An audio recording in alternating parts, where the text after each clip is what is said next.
So good afternoon, everybody, and welcome to this, our final seminar, and indeed the final session of our class.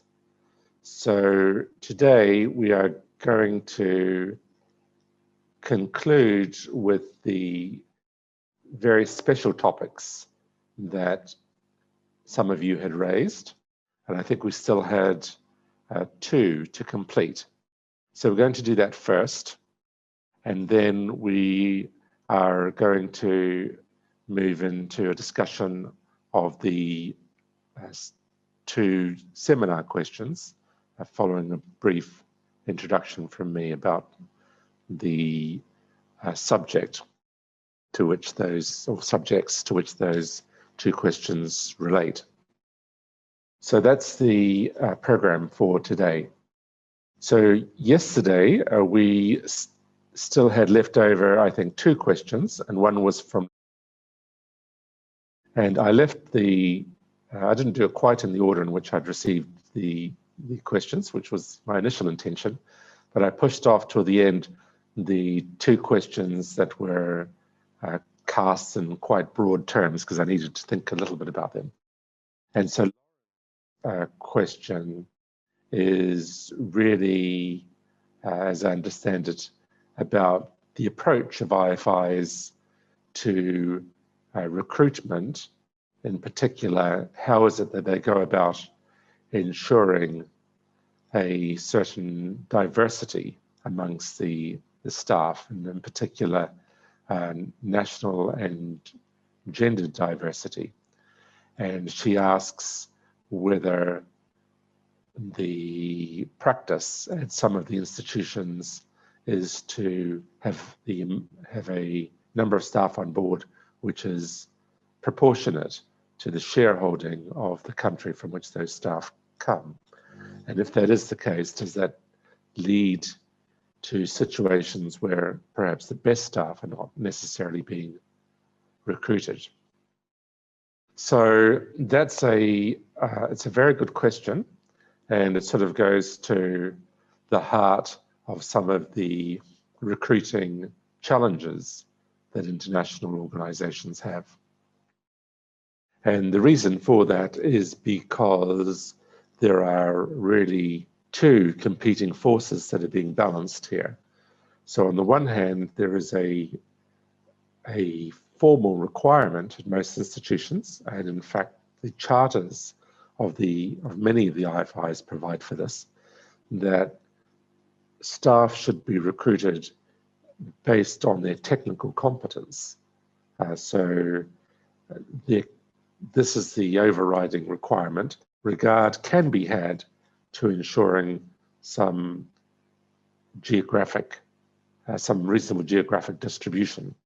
Interestingly, at the AIIB, the charter provides for something along similar lines, but it's rather specific in that it calls on those who are implementing the charter to have due regard to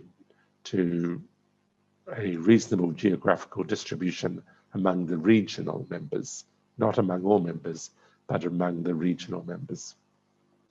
And at the other institutions, I think it refers just to the members.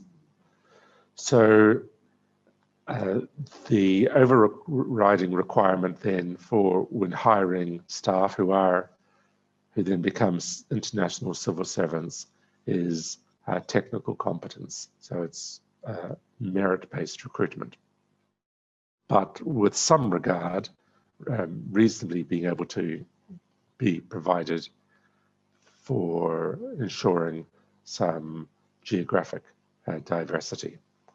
Now, the other competing force, as it were, is that there needs to be confidence on the part of the membership in their institution. And this is important for ensuring that the institution works well, because an institution will not work well without the support of its members. It's important for the members to be fully behind the institution to make sure that directors are elected, the right kind of directors with the right sort of profile for the institution are put forward as candidates, that the capitals are engaged in considering policy proposals and so forth. And if there is to be a capital increase at some point, obviously the membership needs to be very engaged and supportive of what it is that the institution is doing. So one of the ways in which members achieve a confidence in their institution is by being able to identify with some of the personalities. So we've talked already about the rules around and the practice around the election of the president and the appointment of the vice presidents, and how in that exercise nationality plays a very important role in the decisions of the electors, and in the case of the vice president, the appointer, namely the president. But there is a sort of more subtle reference to this arrangement as well when it comes to the appointment of the staff. So it would not create a sense of strong ownership on the part of a member if that member held a very high percentage of the holding of the institution, but in fact it had no staff recruited. So you can imagine, in the extreme case, probably China has the largest single percentage shareholding of among the major IFIs. So you can imagine if the number of Chinese staff was really just nominal, it would be very difficult to be able to engage the Chinese authorities in a circumstance like that. Or if you look at the World Bank or the Asian Development Bank, the same is true with respect to American nationals and Japanese nationals. So part of the reason that the United States and Japan are so engaged is not just because of the number of shares that they have, but that they do have their nationals who are working for those institutions. So the members are able to more fully relate to the work of that institution. Of course, the staff owe their loyalties entirely to the institution, but nonetheless, members often take comfort from knowing that some of their nationals are on board. So these are the two competing forces, but obviously the latter really goes a little bit to the politics and the former goes more to the law. But the legal requirement, as reflected in the Charter, is that staff need to be recruited based on merit, and some regard can be had to ensuring good geographical distribution. So easier said than done, and I know that this occupies the human resources departments of many of the IFIs, but there are no quotas at any of the major IFIs, but there is an informal reference, at least, that exists in the form of the percentage shareholding that a member has in the institution. So I remember when I worked at the EBRD, I was the only New Zealander in the very large legal department. So alone, I was overrepresentative New Zealand was overrepresented in the legal department because of the one lawyer. So nothing happened as a result of that, but it just highlights that there are limits to relying too much on the percentage holding that a member has in the institution as the benchmark for determining whether there is an appropriate diversity. So in the case of the ADB, which Lauren mentioned, I believe that they too do not have a quota system, And they probably have, I need to check, but I believe they have the same provision as the other institutions where technical competence is the prime requirement for hiring, and some nod can be given to ensuring geographical diversity. And when geographical diversity is being monitored, then one of the things that the ADB would do is look to see how the numbers stack up relative to the percentage holdings that each member has in the institution. But it's not a hard and fast rule. Again, it's not a quota. But there is more to diversity than just nationality. So in the AIIB, for example, the code of conduct prohibits discrimination on the basis of in employment on the basis of gender, sexual orientation, and various other criteria.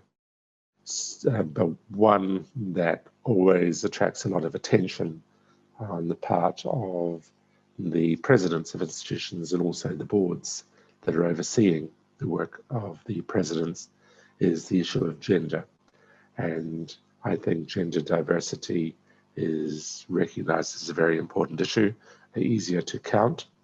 And my sense too is that there is a lot of diversity at the lower ranks, and it's improving at the higher ranks. So you see a number of international organizations that are now led by women, including the IFIs. So the recently appointed president of the EBRD is a woman, for example. And you have women who lead, have senior positions in a lot of the IFIs as well. And in the legal departments, many of the general counsel, probably more than half, I would say, are women. So then the next question, or a series of questions, really came from, and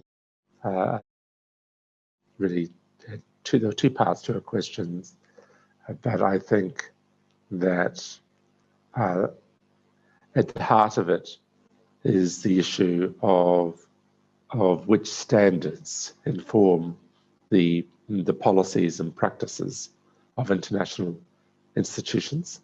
Is it the more domestic standards or the international standards? And in terms of sort of what would be viewed as progressive policies at the national level, how are they incorporated, if they are at all, by the international financial institutions? So the international financial institutions are self-governing, as we noted. So the policies and the strategies adopted by the boards of directors, as well as the staff rules adopted by the president, are all unregulated by external regulators of any member state. And the main constraint is what is set out in the Charter. And the Charter is, in fact, fairly silent on a lot of the matters that go to content. So a lot of discretion is given to the governance bodies to decide the appropriate content. However, there are some indicators in the charters that point to the kind of content that is expected.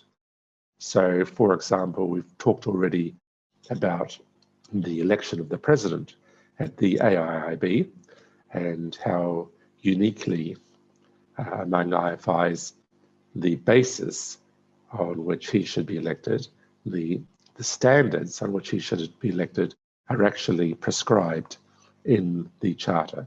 So he needs to be elected based on an open, transparent, and merit-based premise. So what kind of standard is that? I would say that's an international standard. That might be a standard that applies for equivalent positions in some member countries, but in some member countries, the process may not be transparent. It may not be so open. It may not be so merit-based. But at the AIIB, this, what I would say is an international standard, is actually reflected in the Charter. In other instances, the particular content of policies is not prescribed, but the policies themselves are identified within the Charter, and there's an obligation on the boards to adopt them. And the mere fact that these policies are identified suggests that something progressive is contemplated. So as an example, in relation to the AIIB, the board of directors is required by the basic documents to adopt policies on public information. I think that a key driver here is what the members want. And I think that there are some areas where they can coalesce around a fairly progressive policy. And there are other areas where there's a lot of divergence of views among the members that the result is a fairly conservative policy. So that is the main driver in terms of the content of many of these policies. And I would say that in some instances, the result could be identified as something that really meets the best of international standards. And in other instances, the content really reflects a compromise of what would be acceptable among the members as a whole. But with regard to one of the specific points about human rights that Alexei mentioned, then this does inform some of the policies. So I would say that for many of the international financial institutions, when you look at their project complaints mechanisms, then they are, the content of those are very much informed by human rights standards. So the mere fact that somebody whose legal rights are claimed to have been breached should have a venue for having those rights reviewed or adjudicated, that in itself is a reflection of human rights standards and high human rights standards. Or when you come to look at some of the processes about people who may be affected by projects before the projects are approved, there will be an opportunity to provide those people with a voice to express their views on whether a project should proceed or how it should be designed. For example, whether a road really needs to go through a village or could bypass it. Does it really need to go through a forest? Is there a possibility to go through, to be redirected through land that's really less environmentally sensitive? So those kind of considerations have a series of processes around them. And I would say that those processes also adhere to international human rights standards in terms of disclosure and opportunity to speak, even an opportunity to be able to access documents in a language that one understands, and so forth. So we'll have to hope that it does. I hope that's useful for everybody else. So that was the end of the special questions that had been sent to me in written form. Does anyone else have any questions? And let me just pause here for a couple of minutes as I close this and pull up my seminar questions and give you an opportunity to jot anything down in chat if you would like me to speak about that. So we'll come back in 2 or 3 minutes. So if you do have any comments or questions, just jot them down in chat, and then I will try and respond to them before the end of the class today. So let's now turn to our seminar proper. We have 2 questions that have been circulated to you in advance, and we're going to discuss those shortly in breakout sessions, as we always have. And I will stay in one, and Dr. Gao will stay in another. And I believe you will have nominated 2 people to take a lead on this in the 2 breakout sessions, and then to report back when we have the plenary session. So in the first question, we are really looking at the subject of the funding of international financial institutions.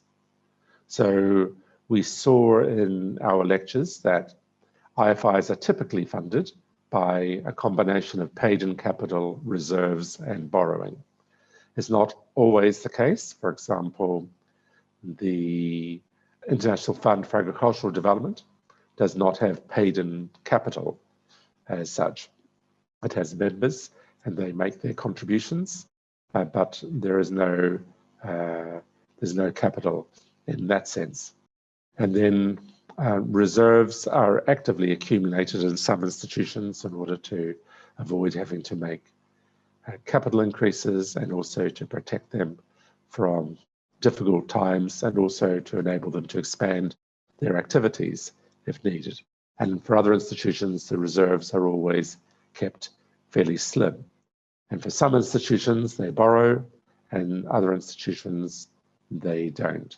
We mentioned again with regard to IFAD that traditionally it did not borrow, and it did not borrow because when it was set up, the model was for donor countries to provide the institution with funds that it could then channel through to borrowing countries that could use those funds.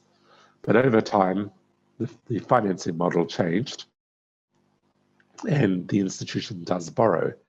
So it has there have been a number of private placements with German and I believe French quasi-state lenders. But IFAD now also has a credit rating, enabling it to more easily access the international capital markets. So borrowings vary from one institution to another. And these institutions often have their capital structure organized in such a way that callable capital plays an important role. Again, it's not always the case. For example, IFC does not have callable capital, but does borrow. But nonetheless, many of these institutions borrow, and by having a large amount of callable capital, particularly callable capital that can be put to creditworthy members, then that does enable the institutions to borrow at competitive rates. So those are the principal sources for funding the institutions themselves. And of course, the borrowings are also used to support the operational activities, the lending activities. But to support the operational activities, the IFIs, they also draw on official and commercial sources of funds. So official sources of funds are usually in the nature of donor contributions from members, and these may be grant funds, or in the case of EBRD, ADB, AIB, they may be special funds. And as we recall, special funds belong to the institution. They are part of the institution in the same way as ordinary capital resources are part of the institution, which means that all the privileges and immunities that attach to the ordinary resources and ordinary operations also attach to the special fund resources and the special fund operations.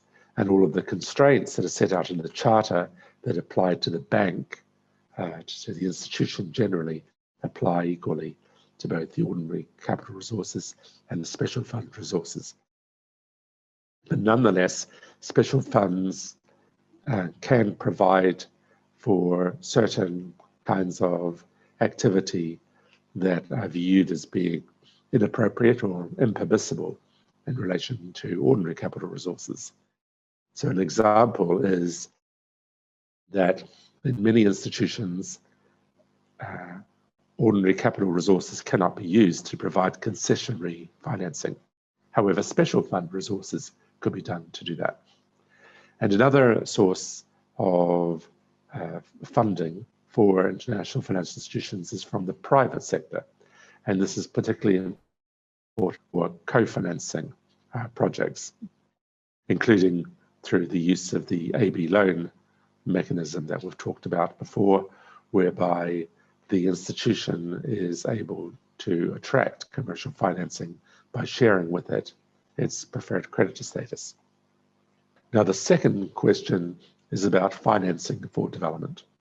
So we saw that there is for financing development, which is, as the name implies, focused very much on how that development can be accomplished through financing. And those documents are related. As we discussed, the Addis Ababa Action Agenda came out actually slightly before the 2030 Agenda for Sustainable Development. And there was a discussion at the time whether the Addis exercise, which was the third such exercise, the first one was quite famous in Monterey, the second one, I believe it was in Doha, and then the third one, of course, in Addis. So there was a discussion whether this exercise should continue in isolation or whether, in fact, it should be abandoned and the process should be incorporated within the work that was ongoing to prepare the Sustainable Development Agenda. But the compromise that was reached by the members, and incidentally the members were really all of the countries of the UN, was that the exercise should continue independently, but that there should be textual references to the anticipated Sustainable Development Agenda. And that is what indeed happened. So that's the sort of the political context in which we need to situate questions about financing for development. So you were asked in this seminar to think about how given that background, that there is broad unanimity, well, there is I suppose there is broad consensus on what development requires and how it needs to be financed. If it were up to you and you had some influence over an international financial institution, how would you go about determining priorities for investment?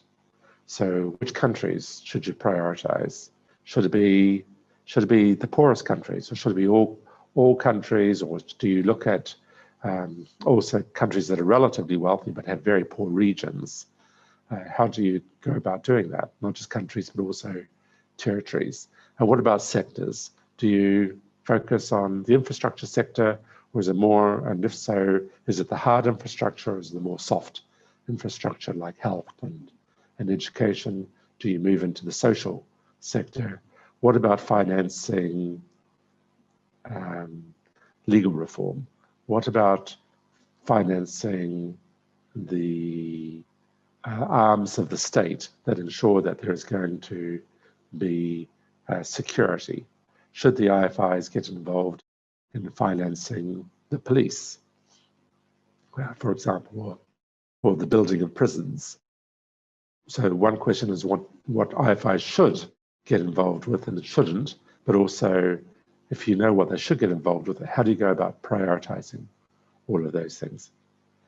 And should it be the IFIs that determine these things, or should it be the recipient countries' wishes that are all important, or should the choices be influenced by the availability of donor funds, the attractiveness of projects to commercial investors, and so forth? And the second sub-question really asks you to think about how an IFI ought to determine what kind of investment instruments it should bring to priority projects. So if you look at, say, the AIIB or the ADB or the EBRD, the Inter-American Development Bank, all these institutions, they can, or indeed the World Bank Group taken as a whole, all of these institutions can deploy the full range of financing modalities in support of financing development. But how should the IFIs go about determining whether they should be investing in the sovereign sector or in the sub-sovereign sector, like municipalities investing in municipal transport or municipal water treatment plants and so forth? Or should they be focusing on the private sector? How should IFIs go about prioritizing these issues? What should the criteria be? So those are the two questions that I would encourage everybody to focus on. And we can now move to the breakout sessions. I think we can give ourselves 40 minutes for these two questions. So 20 minutes for each.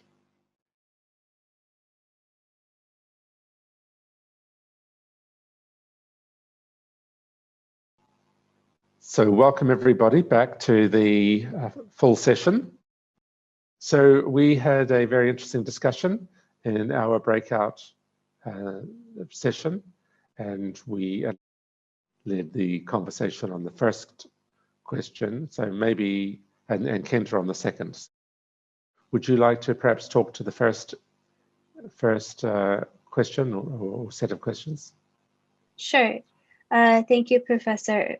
So regarding the first grouping of questions, this was, what would you see as being the interests of the institution in attracting and using official and commercial sources of funds rather than relying on paid-in capital reserves and borrowings? And what would you see as the likely main motivations of official donors and commercial banks of working with the IFIs? We talked about a lot of different possible motivations in each of these instances. I'll mention a few that we discussed. So on the side of the donors, official donors or commercial banks for countries, Professor Sanders mentioned that perhaps they might have some domestic policy that would mean that they would have some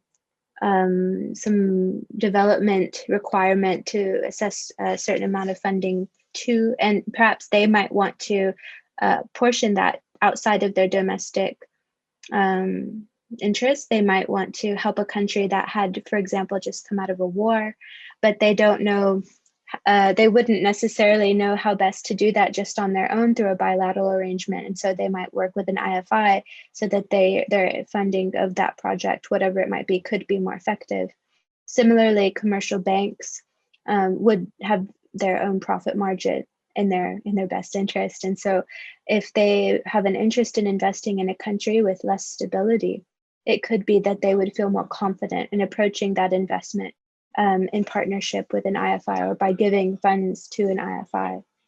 And then the interests of the institution in attracting and using these sources of funds is that it can sometimes be helpful for diversification, and it can also be helpful, especially for these sorts of special projects, to go in and have this sort of, I think the term the professor used was additionality on behalf of the commercial bank side.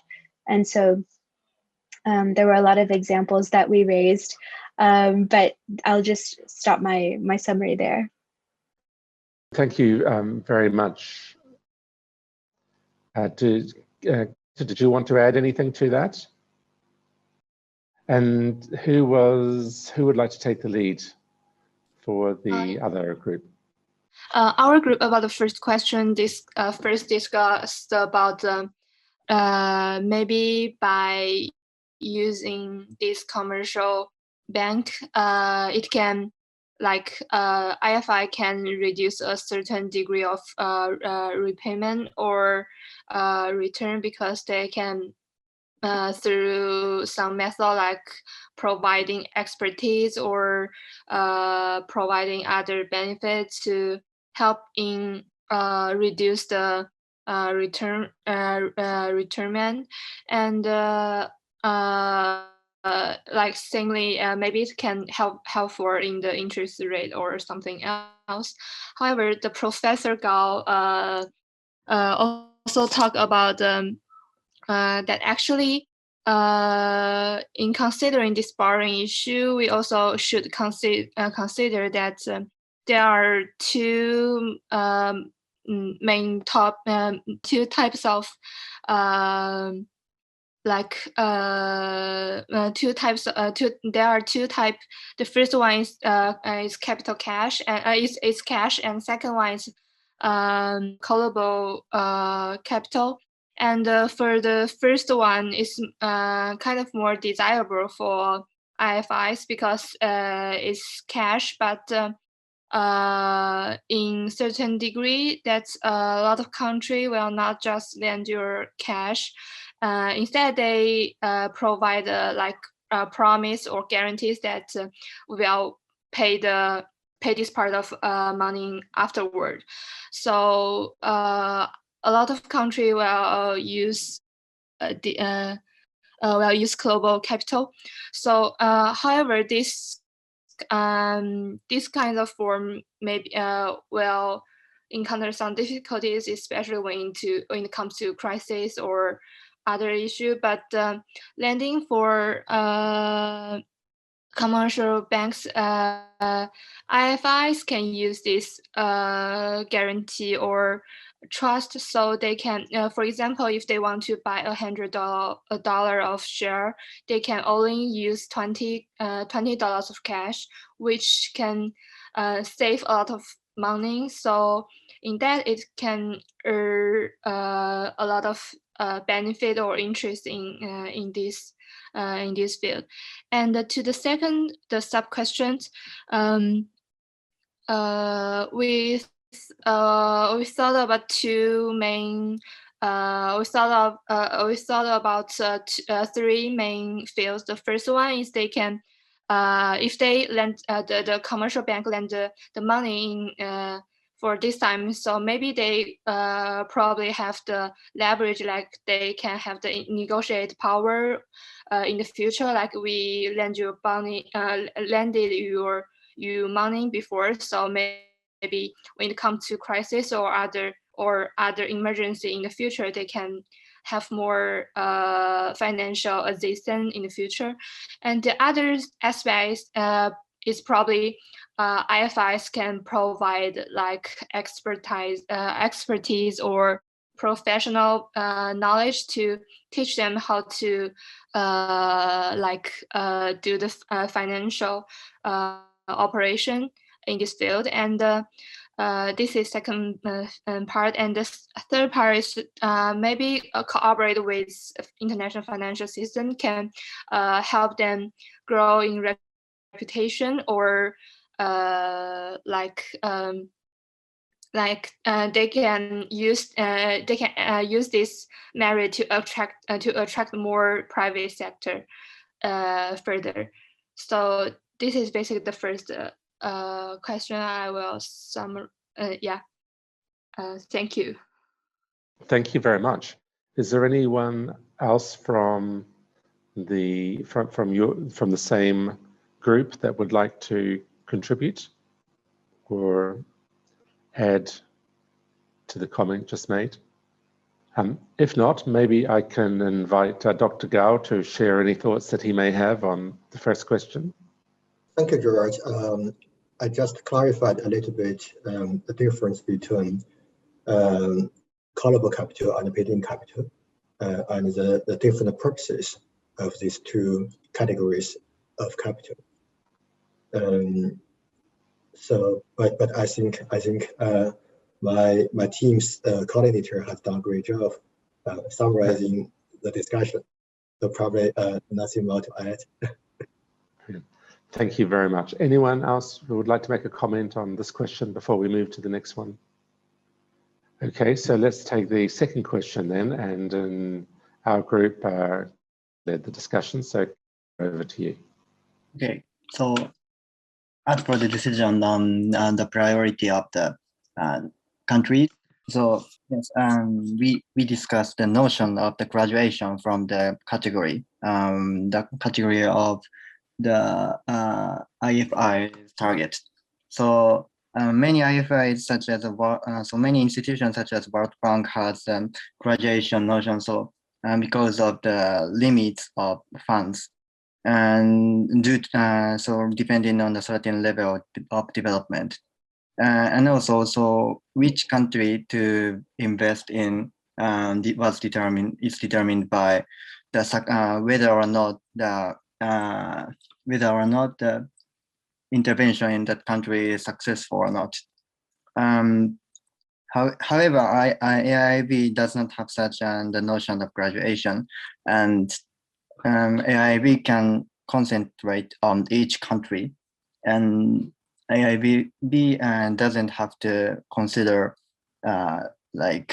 consider the which country is so like superior or something like that, but AIB can concentrate on each country's cases, and that AIB's policy is very practical because such dichotomy, such dividing policy, so policy which simply divides a country which can graduate and which cannot graduate, is not so practical because economically developed countries can suffer from some crisis or some economic instability in the future.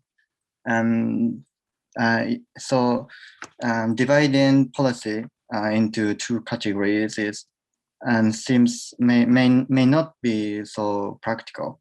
And then I think that we should consider some variety of fields,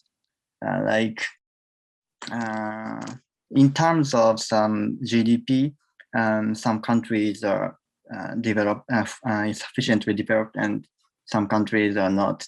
So like that, we can divide the countries into graduated and not. But in terms of some other areas and then GDP, we may divide the countries in other ways. So in dividing the country and deciding which country to prioritize, maybe IFIs should consider some as many cases and as many categories as possible, depending on some context in the intervention. And finally, so the graduation, the example of graduation I just come up with. So graduated students are not always good at some specialized field, but and so such graduated students may just graduated because they collected a full credit and may not be able to use the knowledge fully, and so we should take care of some dichotomy and so the policy to divide the country into simply graduated or not. That's it. Thank you very much. Did you want to add anything to that from our group? I think really summarized that quite well. Thank you. Thank you. So over to the other group who would like to take the lead. Okay, about the second question. So we basically combine two sub question into one discussion, and in our group about the first sub question, we basically discussed that maybe IFIs can cooperate with other international organizations such as UNEP or IPCC, which is the panel that discuss and that deal with climate change issue. So, for example, like in the Kyoto Protocol, is a developed country, like development country and advanced country, and as the development country concerned, they have difficulties like about technology or money in reducing CO2 or other gases. So maybe in order to promote sustainable development, they can IFIs can cooperate with other this organization to invest with countries invest the country with financial or technological difficulties in reducing like environment issues or other issues this field. And for the second question, we thought that maybe about which like sovereign or sub-sovereign or private sector should be should put in the priority. We think that maybe this is partly depends on the specific economic situation inside of country, because some country maybe like they have planned economy, so maybe in that case IFI like lending more financial assistance to the sovereign can benefit the development of this country better. But in other cases, like the country is basically depend on a certain industry for economic development. So in that case, maybe IFI can invest that private sector more. And we also thought about maybe IFIs can create a very comprehensive here, like they can weight different parts, like environment, like if this is a project about environment, or this is a project that's care more about the development, they can create this kind of like calculation and weight different parts differently. So like if this is a project about the environment issue, they can put more weight on this side, on this parts, on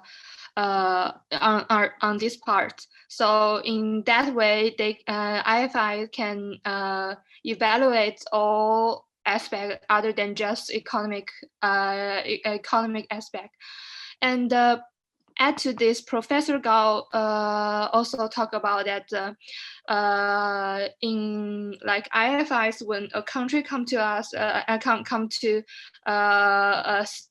seek for assistance, IFIs usually first they will evaluate whether the project can actually help in development, like sustainable development, or if this is an environment project, whether if they will evaluate whether this can actually promote the development, but also they also will consider the financial risks and combine all these issues to decide whether this the project is worth it to investment.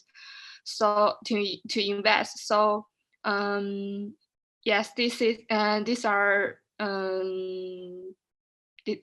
the discussions that we made in about the second question. So I was going to say, what does Dr. Gao have to say? So please. Thank you, Gerard.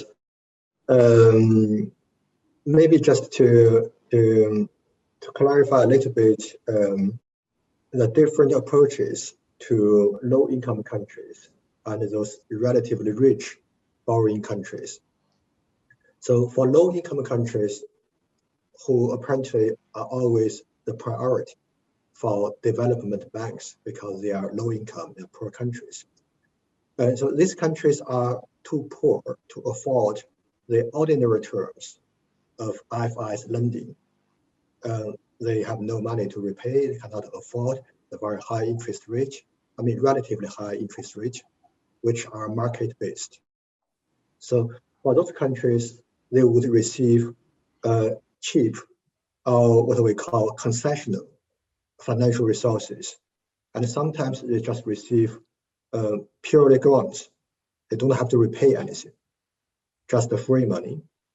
So such financial resources, such concessional financial resources are apparently very limited.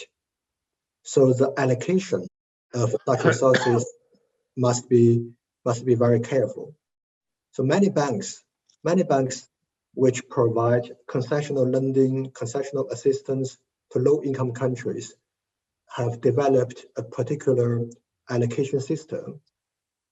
Generally speaking, the criteria in that system would include population, development stage, GNI per capita, and the country's performance in implementing previous projects. So sometimes they are called performance-based allocation system. So that is what you would see from like IFIs, from IDA. Then for the relatively rich countries, that is middle income or even richer countries, there's no any particular allocation system like the performance-based allocation system. Banks normally would look at a few aspects of any given project. So one is definitely the potential development impact, whether the project will contribute to development. And secondly, the financial risks, because they have to follow the sound banking principles. They are not supposed to make a loss. They don't want to call their callable capital one day. Thank you. Thank you, Dr. Gao. So let me just add a couple of points on this, because I'm really pleased we're having this conversation, because this is a difficult issue, but thinking about it and makes you take into account the nature of the international financial institutions and what the motivations are on the part of members for supporting them. So it is difficult to decide on the basis of allocating support, whether, for example, international financial institutions should be more demand driven or not. And one has to consider also what the opportunities are for the country that has a need for development support. So it may be that there's a great desire to support a country, but it's very difficult to find a financeable project. And therefore, it's only really concessionary finance that will work, and not every institution can provide that. And then there are other instances where there's criticism that middle-income countries are receiving support, and that there are perhaps more compelling cases for the IFIs to support. But there, I think that sometimes ignores the fact that middle-income countries can also have regions within them that are very poor and that are in special need of support. And the IFIs can help. And I think the criticisms also ignore the fact that the IFIs have to be able to be financially sustainable.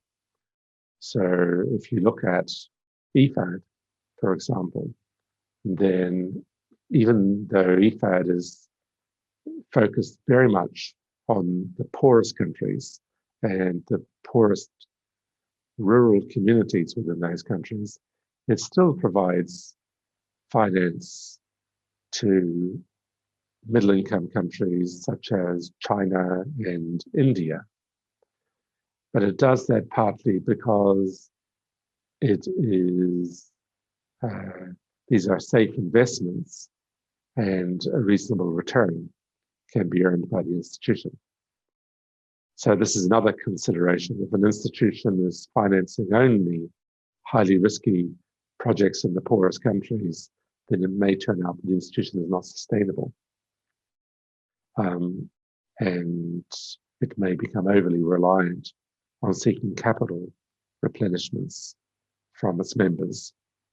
Another consideration I wanted to mention is that it's not always relative poverty that pushes an international institution, pushes a member of an IFI to seek financing from that IFI. So in the case of the AIIB, as I mentioned, all members are eligible to borrow. It may be, as a practical matter, many of them will not or cannot, because there will be other sources of finance that are available on reasonable terms. But if you look at the investments that the AIIB has made in, say, Oman, then these are actually viewed as high-income countries. But Oman has never really borrowed from international financial institutions or international commercial banks in any kind of methodical, coherent way. And so seeking support from an international financial institution and potentially from commercial banks that it might mobilize is an outcome that explains why a high-income country might still seek support from an international financial institution. So many different considerations that determine the basis of allocation. And then in relation to the investments in the sovereign or sub-sovereign or private sectors, I think a lot of the same considerations apply, but there also can sometimes be views held by the international financial institutions about the role of the state. So many institutions are neutral, and they're neutral either because of a policy determination or because this is how they interpret the requirement that they should make investments based solely on economic considerations and not the political character of the country. But other institutions like the EBRD have a strong view on the role of the state. And there are limitations on being able to invest in the state. And generally, making loans to the state is only possible if the recipient is commercially autonomous, is operationally autonomous and is operating on commercial lines, or if the financial support is to help the state privatize the financed body, or it may be that it's necessary to finance infrastructure that's essential for private sector development, and there are no other sources available around. And so all that is driven by a view of the role of the state in the economy, that at the EBRD, the state should be there to put in place all the structures to enable the private sector to drive the economy. But in some countries outside of the EBRD region in particular, then there are different views, including that the state should be center stage in driving the economy. So that view of the state can have a bearing on the kind of financing instrument that is being provided, a sovereign loan or private sector loan, for example.